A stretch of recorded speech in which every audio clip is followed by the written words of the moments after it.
Caros amigos, caras amigas que nos acompanham no canal do Grupo de Reflexão Bíblica São Jerônimo, nesta quinta-feira da sexta semana do Tempo Comum, a liturgia propõe para a nossa oração um pequeno texto tirado de Marcos 8, 27 a 33, que narra a profissão de fé de Pedro, nos versículos 27 a 30, e o primeiro anúncio da paixão, versículos 31 a 33.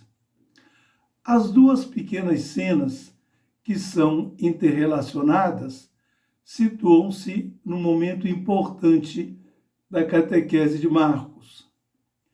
Desde o início, o evangelista trabalhou com o tema do segredo messiânico de Jesus, falando do Messias que prefere atuar em lugares desertos, fora das cidades, como se lê em Marcos 1:45, e proibia as pessoas beneficiadas por seus milagres de divulgarem o acontecido, como se lê em Marcos 3:12. Tem-se a impressão de que Jesus receava ser mal interpretado e as pessoas passassem a procurá-lo, tendo-o na conta de um milagreiro ambulante. Pelo contrário, interessava-lhe apenas anunciar o reino e realizar as obras do reino de Deus, em favor dos doentes e dos marginalizados, recuperando-os para Deus, o Senhor do reino. Por outro lado, Jesus estava consciente da ação perversa dos inimigos, determinados a eliminá-lo, como se lê em Marcos 3:6.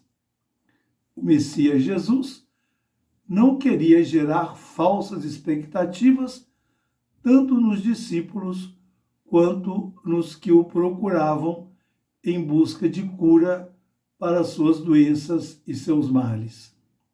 No Evangelho de hoje, o segredo messiânico é revelado e Jesus tem a chance de falar de seu destino de Messias sofredor. Os versículos 27 a 30 contêm um diálogo entre Jesus e os discípulos a partir da pergunta: quem dizem os homens que eu sou?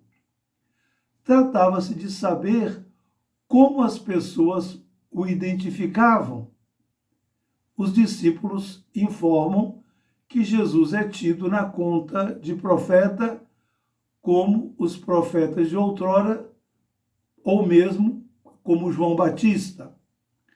Uma segunda pergunta é dirigida aos próprios discípulos: e vocês, quem dizem que eu sou?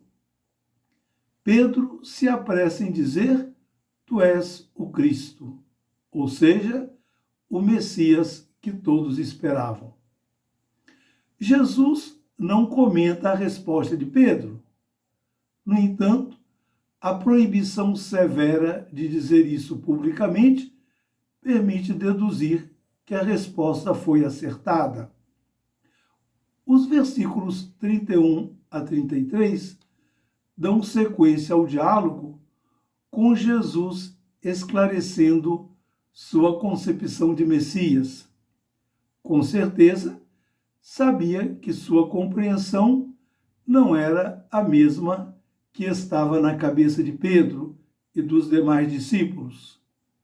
Jesus se põe a falar do seu sofrimento, rejeição, morte e ressurreição, e dizia isso abertamente, como está no versículo 32. A reação de Pedro foi imediata. Chamou o mestre de lado e começou a repreendê-lo como se tivesse dito algo muito inconveniente. Em contrapartida, Jesus denuncia a atitude de Pedro, ordenando-o a se comportar corretamente, pois não pensava como Deus, e sim com uma mentalidade mundana. Em outras palavras, Pedro estava contaminado com a ideia do Messias glorioso e não podia imaginar que Jesus pudesse sofrer e se tornar Messias sofredor. Apesar de estar com Jesus e ser instruído por ele, Pedro continuou a nutrir a esperança de Jesus como Messias glorioso, que lhe daria a chance de participar de seu esplendor de rei. A paixão e a morte de cruz não estavam em seu horizonte.